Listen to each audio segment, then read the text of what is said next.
Hey everyone, in this video I'll be ranking the hardest boss fights in Nioh 3 on a tier list. We got 17 of the hardest boss fights here to break down, and I just want to address right off the bat that yes, Nioh 1 and 2 did have harder boss fights, but there were some really fun ones here that I just wanted to talk about. As well, builds are extremely powerful in Nioh 3, which is making some of them just a little bit easier. So our very first boss was Yamagata Masakage. Now we do face off against him twice, once in his yokai form, which is a lot harder, but the first one it's a very straightforward and easy tutorial boss fight. I didn't find to be that hard at all.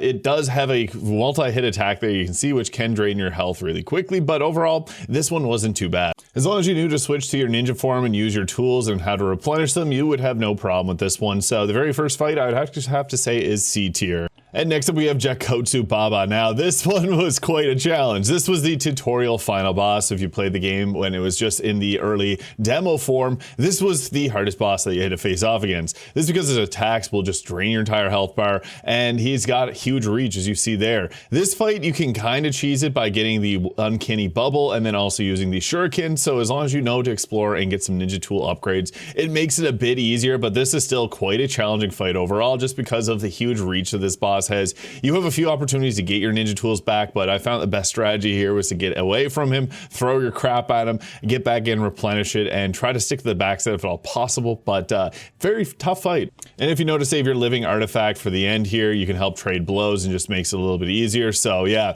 this fight in general was quite a challenge. I know a lot of other people struggled with this one. Not the hardest fight in the game, but it was definitely a challenging one, especially if you're just getting warmed up with playing Nioh 3. So I'd have to say this one is a solid A tier. Jakotsu-baba was honestly a fun fight. I do want to briefly mention Ryomen Sukuna here, most notable for their work in Jujutsu Kaisen, but this boss fight was honestly pretty easy. I really like the soul core you got from it, and the boss design was cool, but this one I would probably say is like a D tier boss, C maybe. I'm also not including bosses like Enenra here, which wasn't that much of a challenge. There's like 64 different bosses in the game, but I'm focusing on the 17 major ones. This brings us to a very challenging fight here with Baba Nobuharu. Now, this fight is tough because he's got some fake out moves, so it can bait you into dodging. You have to watch the steam on his shoulder there, and I found this fight had a pretty small arena for someone that's got crazy range and large AoE attacks. This one, I will admit, it was quite challenging. So there's a Ryomen Sukuna soul core there, but the strategy that I found worked best in this fight was just to try and use lightning attacks to try and slow this boss down a little bit. You can also, if you went at this point, you could get like in Shikigamis here, which were nice because you could throw those there and it'll do a little explosion on him, which can end up slowing him down. You probably don't have too much gear at this point, so this fight is a challenging one that you may want to actually just end up going and farming before you fight, because yeah, you do like absolutely no damage. This one was like a 8 to 10 minute boss fight for me. I just didn't have a really powerful build at this point, so it was a lot of repetitive. I had to use a summon there, and just yeah, if you can get opportunities to go in for the jump attacks you want to there, but you see he does have like a tail swipe attack, so it's just a counter to pretty much anything we got. It's the second phase that gets a little ridiculous here, but again, you can see those attacks you can get. He does close the gap pretty well, so if you're using a very aggressive build here, you can get a bunch of attacks off. He will purge and go to the yokai realm though, so even if you worked hard and put your electricity on him, he's just going to get rid of it. So yeah, this fight does have some difficulties to it, and I do think that this was a very challenging one. Jakotsu-baba was tough, but there was ways to get around it. This one was just like, I don't know if my gear or levels, I was probably a little bit under leveled. I just found this one to be a very challenging fight and a little bit harder than Jakotsu-baba, but I think some people may disagree and think it was a little easier. But let me know your thoughts in the comments. I'm going to put him a bit ahead of Jakotsu-baba, because yeah, this is definitely a tough one. Now we do face off against Yamagata Masakage again, and this fight does get a lot more challenging because he's on horseback, and typically these type of bosses in Souls-like games can either be extremely easy or brutal because they're moving around like crazy. He does have some moves where you do have to jump like that. I did the most delayed jump of all time, and he'll also leave fire on the ground. So there's a lot of stuff you have to worry about when you're facing this boss. And you can see he has some like really large arcing swipes. You can get some nice easy like back shots or critical hits off just like that. But yeah, this is one that you're going to want to get good at doing that parry there, because yeah, he does some pretty brutal. I do find though, as it gets near the end of the fight, it does get a slight bit easier here because he just ends up staggering. You do want to use your ninja tools. Here's another one where ninja tools can make a huge difference, especially that uncanny bubble. I find that he was a little bit weaker to water. So the Yamagata Masakage fight 2, I would actually have to say put him up to B tier. The first one will be C tier, but this one I'd say is B. But I think across the board, I might just leave him in the C tier overall, as yeah, this one wasn't anything super fierce, and his first fight's not that bad at all. And next we got our second two-part boss with the yokai form, Takeda Shingen. Now, this one is kind of funny. I really wish I brought a life seal talisman. The Gaki Soul Core can give that to you, because as a humanoid, he does have a key that you can break down pretty easily if you use an item like that. I just didn't know at the time how good they were, but he wasn't too challenging. He would swap elements as you continue to go through his fight, so that was something you had to keep in mind as a counter. He will swap around, and you can see there, whenever he's doing that, you can't actually end up hurting him, so that was something to keep in mind. But you can use your ninja tools to keep staggering him there, and then yeah, you can close the gap, get in, try to break his posture. You can get like 4 or 5 different grapple attacks in this fight, because yeah, he does have a pretty weaker key. If you use the life seal, it would be a lot easier. But yeah, that is Takeda Shingen, the easy form. Now he also has this yokai form, which is brutal. This you can see him beating the crap out of the summon there. This was tough. I thought this was an awesome fight. I like the stage. Everything about this was pretty cinematic. I just want to say this fight was quite tough. Now he's jumping around like Malekith Black Blade here. He's got the mobility. He's got huge AoEs. Everything about this fight was pretty tough. Now, one thing I do want to say is if you're playing a ninja build and using evade to get your ninja tools back and you're good at dodging, you can get your ninja tools back pretty consistently in this fight. There's a lot of stuff happening all at once. You can also use like the, I'm using the Nikomata there. His Soul Guardian ability lets you do a kick off of him, which you can see was pretty effective there. So this is one that you do have to kind of play by their rules. We don't control the pacing here. As you saw, I went down really quickly there. So yeah, this fight is kind of tough. You do come in momentum, like there's momentum heavy in this fight. Like sometimes you're going to be kicking his ass, and then there's sometimes where he's just going to be doing that and beating you. It's into the second phase that just this fight gets brutal, where he's jumping around a lot. This is a good moment, but yeah, you see there he's jumping up, and you can again get that evade tool back. So if you got a bunch of ninja tools, I was using the Cicada Shell here. I found that this was something that was nice, because some of the attacks, it just lets you get a free backstab off, which is just really useful to have. So yeah. This is a challenging fight. Going into the yokai realm multiple times to clear your statuses. Takeda Shingen is honestly one of the hardest fights in the game, and I'd actually have to say that this one is going solidly in the S tier. The first fight, really easy. It's probably like, I would say the first fight is B tier maybe, maybe C tier. I didn't find the first fight bad. This one, on the other hand, was quite brutal. Saving your living artifact form for the last little bit of health. Probably could have used that a lot earlier, but that'll just make it easier. You get this really cool cinematic whenever you beat him. Yeah, this is a tough fight overall. And we haven't had a wind boss yet, so the great Tengu is changing that now. This one is an interesting one. Now, the trick to this fight is he's going to be engaging you really quickly like that often. Ninja tools, again, being such a very useful strategy here. I didn't even prepare my ninja tools that well. He does have that attack there where you can get a nice easy counter in against him, and yeah, he can counter you too. He then also brings out lightning, which is a little bit annoying to deal with. Yeah, and he grabs you multiple times. I was watching my my failures of this fight, but yeah, living artifact near the end can make this a little bit easier. I found that he was somewhat weak to fire damage. I did not trade blows very well there, but yeah, this fight, if you got a bunch of fire shurikens, would be really good here. I didn't even end up using them in this fight, but that would have been an amazing thing to use. And every fire spell that you got in your Omnio box, and you'll be able to take down Great Tengu. I would say he's probably like a B tier fight. He's a little bit easier in the previous one, but I find for these flying bosses that ninja tools are just super useful here, and that just makes this fight easier. And next up is Otoroshi. Now, this boss arena is really nice. This boss fight, I thought, was the easiest in the game. For whatever reason, if you run in a circle like this, you can see he just walks slowly towards you while you just chuck everything in his face. And yeah, his attacks, really easy to dodge. Very well telegraphed too. I find these large monster type enemies, especially when their paws or claws are like the size of their body, aren't too challenging. And his hits didn't like one-shot you. I even used the super silly flame breath here and had really good results with it. He's weak to fire, so yeah, if you bring a bunch of fire stuff and just throw it at him the whole time, he is not hard at all. I could have probably went a lot harder in this fight, but it was not necessary. It's mostly just moving in a circle around him and throwing every fire ability you got until he goes down. This is probably a D tier, I'd say, fight. I did almost get hit and taken out there, but it wasn't that bad overall. Next is Ibaraki Doji. Now, I really like this fight. No particular reason why. I like the arena. I like the lightning effects.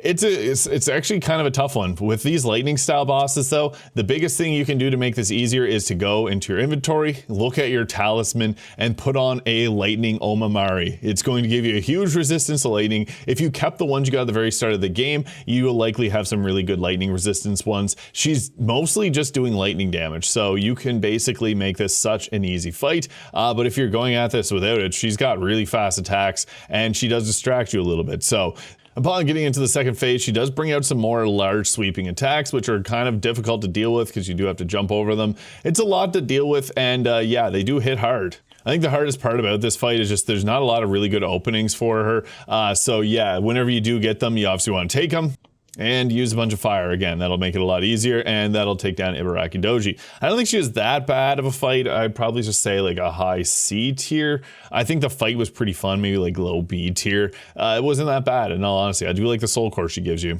Now, I think you're supposed to do Kajiwara Kagetoki last out of these three here, Ibaraki Doji and Otoroshi. I did him first, and I think that was a major mistake. Here I am using Scampuses because that was like one of the only things. He summons in a lot of crap, and it's tough. So yeah, it's something you have to just keep an eye on because he's using those throwing axes. I don't know if I was just someone that struggled with this. I did have to search it up, and I saw other people say that this was just brutal because he does have like, you can't break his key. Like, look at his key. If you break it down, it goes back up immediately, so you're not getting any real momentum in against him. Even with multiple, like you do get a summon here, it's a hard fight. I fat fingered my ultimate living artifact form here, but even then we're like doing just literal no points of damage. So I found this fight to be pretty challenging in all honesty. It's the summons like the Yamainu that he just summoned in there that just completely got rid of my entire living artifact form, just making this fight hard. Like I used that all, luckily got a couple grapple attacks in, but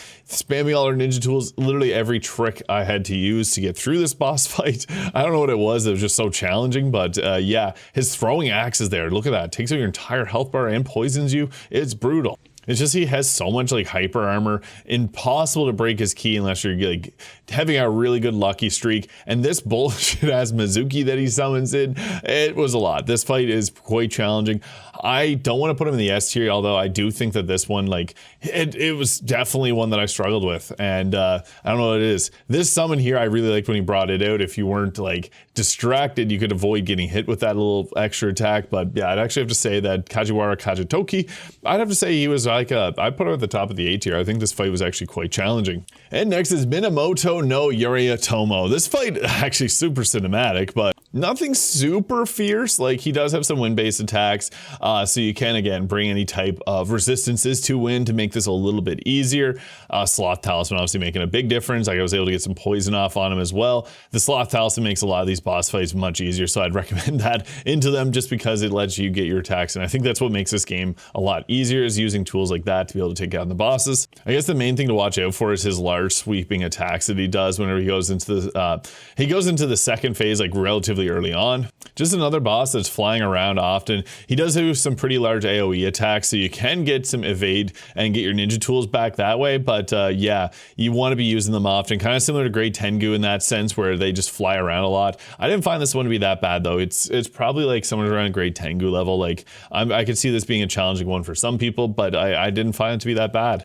Oh, how I wish the Kusanagi boss fight was harder. This one was fun, at least. Like, I really like the theming of it. That's the Ibaraki Doji coming out there. Really strong cell core. He does have some really cool flame tornado attacks here, and you're basically just going to be trying to avoid him whenever he's doing some of these attacks. Actually, most of the time you can just beat his face in, I found. It's tough sometimes when he does the flying attacks, but overall I actually didn't find Kusanagi to be that bad in general. You can see there, he's just taking it like a champ, and we're just completely pound away. You do have to watch out for the other lady there, but you can see there, you can get some, really easily get your ninja tools back. But like you saw at the start of the video, you can literally just beat his face in just repetitively there. It kind of insane. His stagger, like he staggers really easily. I don't know if it's just the tonfas that I was using. Maybe this is harder with a different type of build. You can still do all the same cheesy things. And then bring out the living artifact. I just found that this absolutely dropped him. This was a fire one, and he has fire damage, so he actually resisted fire pretty well. It'd be best to bring probably water, I imagine, but I didn't need that. You could beat him relatively easy. Kusanagi, I'd have to say, is probably like a I would say like a top of the C tier fight. I didn't find this one to be bad at all. Maybe like low B tier, somewhere around there. And next up was our second fight with Hiruko, our first fight with Hiruko. What's funny is you can literally just run up at the start and start beating his face and he doesn't react there. So yeah, I had to use every single tool available. This fight, for whatever reason, just extremely hard.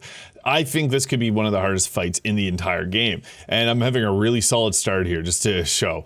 This one will take multiple attempts just to get comfortable with his attack timing and everything. I had to use some poison items to put poison on my weapons. It was just a totally brutal fight in general. His attacks do insane amounts of damage as well. And you just constantly have to be moving to kind of deal with what he's got going on. I had to really fast clear the first phase, but it's the second phase when he goes into yokai form. This was nice. This game didn't have many of the second phase fights, but he gets a full new health bar. So it's as if this is the entire fight here. I try to save as many of the tools I possibly can for whenever you get to this phase, just because this one is super brutal. You really have to bring everything out here. So like the Raiju Soul Core, I have Sloth on him here now. This is the only way you can possibly get any type of attacks in, because he's just following up combo after combo. Kind of reminds me of like the Night Lord from Elden Ring Night Rain. Just the attack timing is very quick and aggressive. So anything you can do to slow that down is really nice. Luckily, he was able to get some back attacks in there, which is just really nice, and brought the Ibaraki Doji Soul Core in. This one, though, is a challenging fight, and you're seeing like a really good attempt here where I was just getting really lucky with a lot of these things. And yeah, I think that this is honestly one of the hardest fights in the game, and definitely the hardest at this point. I'm putting this easily in the top of the S tier right now, and in contention for probably the hardest fight that we actually have in this game. It's a totally challenging one. I'm sure a lot of people here agree. And then they followed up with another solid one, Tokugawa Kunimatsu. This fight was also brutal. It's a small arena, his huge attacks, and he leaves like a lingering effect. And some of the VFX are actually kind of confusing here now. I want to mention one thing. The lightning attacks there, when he does it, you can actually rush in right afterwards. There's lightning that looks like it lingers and would like damage you, but it actually doesn't. The wind, however, will linger, and it may not look like it's going to linger. So it's kind of a confusing fight in that regard, because his lightning, you can dash right in. His wind, you got to avoid it because he's going to leave a trail behind him. So this fight, again, poison being a really nice thing. You can get a full poison application off at the start using poison shuriken. I found little ticks of damage like that and fire really effective in a fight like this. But it's the second phase when this just goes crazy. So again, Sloth Talisman is super useful here because this lets you get your attacks in because you slowed down like this. The lightning attacks like that, you got to get away. But then you can end up doing things like wind there. You never know what's going to come out in this fight, and that's what makes it super challenging. It's just a small arena, large sweeping attacks, and he's quick. He's very quick. I had the worst use of my living artifact here just because he's got such high damage. You can see there, he pretty much just burned through, and then he flew up into the sky. Yeah, he's sometimes just extremely hard to chase down, as you can see here, burning up pretty much all the time that I had in this here with a couple of his attacks, and then following up with some more attacks. And one of the hardest parts is he'll do this attack here where you see that wind in the background. It just, yeah, it can hit you after the fact. So he's a tough fight. He is definitely a tough fight. This is one that I also took many attempts to do. And I actually have to say this one is probably another, I'd probably say it like an S tier fight. I think this is one of the harder ones in the game. So yeah, I might actually just say this is like either top of the A tier fight. I'll put him at the bottom of the S tier. I think this is a good one. Now, I didn't even post a boss guide on this one. Takasugi Shinsaku. I didn't know he was considered a major boss, but it makes sense. You get a soul guardian or a spirit guardian from him. So yeah, you can literally just jobber him like crazy with the tonfas here and then switching around using your ninja tools. He does have a gun, which I thought was really cool, but it's like the easiest thing in the world to dodge. Yeah, bring tonfas to a knife and gun fight and you'll be doing just fine. This fight, honestly, one of the easiest in the entire game. I would actually have to say he's probably a little bit easier than Otoroshi, maybe. I'll put him above it. I'm sure there might be a couple people out there that might have struggled in this fight, but it's not hard at all. Now, returning from Nioh 2, we got Enenra here. Now, these weren't hard at all.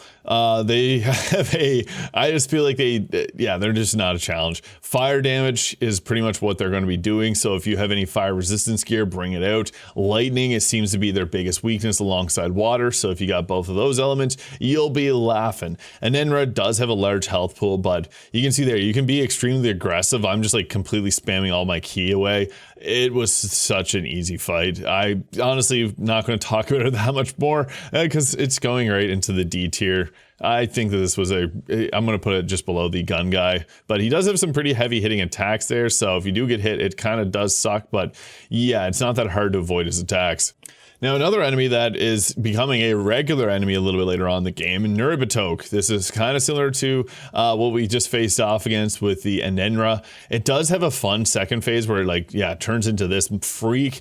And I was lucky to drop a Raiju Soul Core right on there and get the lightning application off on him. But huge AoEs, his attacks do hit quite hard as well. So this is a fight that is kind of challenging. But as long as you keep moving, if you're running around often, I do think that helps quite a bit, just because he's rushing around so quickly and he has huge hitboxes. So I'd have to say this fight is probably one that I'm going to put somewhere into the a little bit harder. I'm going to put it at the bottom of the B tier here. So just right there, we actually have this all kind of evened out.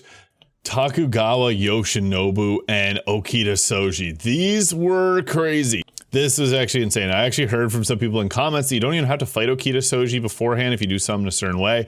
I got, unfortunately, grabbed me in my living artifact. But you're going to see here how I was able to do it. This ended up being really good because I was able to get one grapple attack in, and then we were able to pin him into the wall here. This is the only way that we were able to get the big success that we did in this fight. And just went ahead with the crazy Tonfa moveset. Was able to get a second grapple off, and that was the entire fight there. This was an extremely lucky version of the fight. Pretty much every other attempt that I had went nightmarishly worse. It's not that he's a tough fight. It's actually, this fight's not too shabby. It's burning through your resources for the second fight, which is a huge pain. So bringing out the Raiju Soul Core there, slowed him down. You had the Sloth Talisman, left all my resources pretty much for this fight. He hits like a truck. He's fast. There's just so much going on with this fight. The fact that he's just in the air most of the time, I think is what makes this fight so brutally challenging. So yeah, this one I do think is probably the worst fight in the entire game. Now, actually, I figured it out. So you actually have to fight Okita Soji at the Mibu Temple before you come to this fight. Otherwise, he will be part of this fight. Now, this fight is, I've still heard, pretty challenging, even if you just do the fish. But if you're doing both, I do think that this ends up being the worst fight in the entire game. Not even the final boss ends up being this much of a challenge. This is one that took me a very long time. Lots of trial and error on what to do. It's just, you have to be really quick in that first phase, because Okita Soji, even if you do it almost perfectly, it's still going to be quite a tough challenge. And you're coming into this very tough fight here. So yeah, it's just got everything. The fact that it flies up in the air and is impossible for you to hit half of the time, I think is the worst part about this fight. So yeah, this one is, I would say, the worst fight in the game. He also got the worst hairline in the game, so that is even worse. Which takes us to the final boss, Hiruko. Now, this one is kind of interesting because I didn't find it to be as bad as, some of the other fights that we had in this game. It is challenging, yes. And the thing that makes it actually kind of tough is that he brings out multiple elements here. So if you have a build that's focused on one particular element, you may have a phase where you're going to just struggle a lot more. So you kind of have to do everything here. So when he's in his fire phase here, he's weaker to water and wind and things like that. And whenever he's in his ice phase, where he just swapped to, he's now weaker to fire. So I brought out my fire tool, and you can see there, it did an insane amount of damage. So it's just about element matching in this fight. And it's probably not super clear. And especially if you're just doing a parry heavy gameplay, I could see this being really tough as if you're just playing samurai, minus the Odachi and the axe builds. I do see him being a very tough for samurai players, but if you're rocking the ninja, he was not that bad. This didn't take as many attempts as many of the other fights in this game. I think that this was a good final boss though. It did take a few attempts, but it wasn't that hard. He does have some pretty brutal grab attacks though, which yeah, you can get hit with, but it's just kind of like a battle of attrition here. As long as you're just going to be able to keep up with all the tools that you have available, you should be able to keep him. I do have builds too if you're having to struggle with this fight. That can make it a little bit easier. I found the ninja worked well, but even using the axe can be really nice here. His lightning form does have some huge AoEs, and I did hear from some people that were doing more of a parry style gameplay. This phase definitely sucked, so I could definitely see that, but honestly, Hiruko, out of all the fights in the game, it wasn't as bad as some of the other ones here, and I actually think that versus something like the summoner boss there, I'm going to put him in the A tier. In all honesty, I do think that the summoning boss was a more challenging one. He had just crazy hyper armor, and the axes, everything about that fight was crazy compared to this one. So there we have it. YOSHINOBU, hardest fight. Hiruko, the first time, much harder than the second time, in my opinion. Let me know your thoughts though in the comments below. We also have our Shingen yokai form. The regular fight is someone from B to C tier. And Tokugawa Kunimatsu. I could actually see him being like in the A tier here. Like I could balance this a little bit more. Maybe put Baba down into the... I'd say he's still A tier. This may end up being a fine tier list. Let me know your thoughts though. I don't think the game was super hard. This is just comparing them among each other. There's some that are just really easy. Anything B tier and below was kind of easy. And these 8 boss fights were, I would say, the best in the game. But let me know your thoughts in the comments below. Hit the subscribe button. But if you enjoy this type of content, let me know what you'd like to see next from Nioh 3. And we'll catch you all in the next one.